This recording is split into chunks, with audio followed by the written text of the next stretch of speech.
Welcome back. Break के बाद आपको बताएं कि पाकिस्तान चैम्बर ऑफ एजुकेशन की एग्जीक्यूटिव एंड एडवाइजरी काउंसिल के नौ मुंतखब अहदेदारान की हल्फ बर्दारी की तकरीब स्पीकर पंजाब असम्बली मलिक मोहम्मद अहमद खान और सूबाई वज़ीर तालीम राना सिकंदर हयात ने डिवीजनल और डिस्ट्रिक्ट सदूर से उनके अहदे का हल्फ लिया।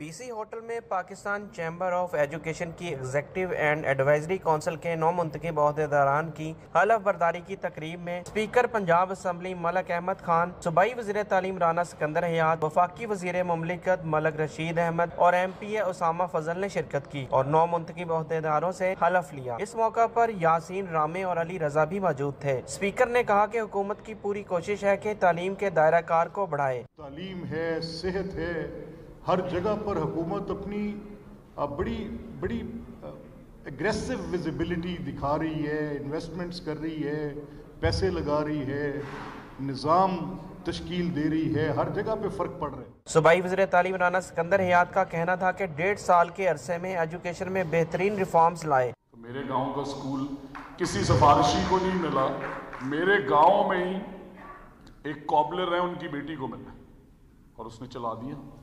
तो इसी तरह हम ओपन एडवर्टाइजमेंट देंगे, आप में से कोई पार्टनर करना चाहे ज़रूर आए, हम मेरिट पे क्राइटेरिया बनाएंगे, आप वो फुलफिल करें, अप्लाई करें, क्योंकि बाहर क्या है।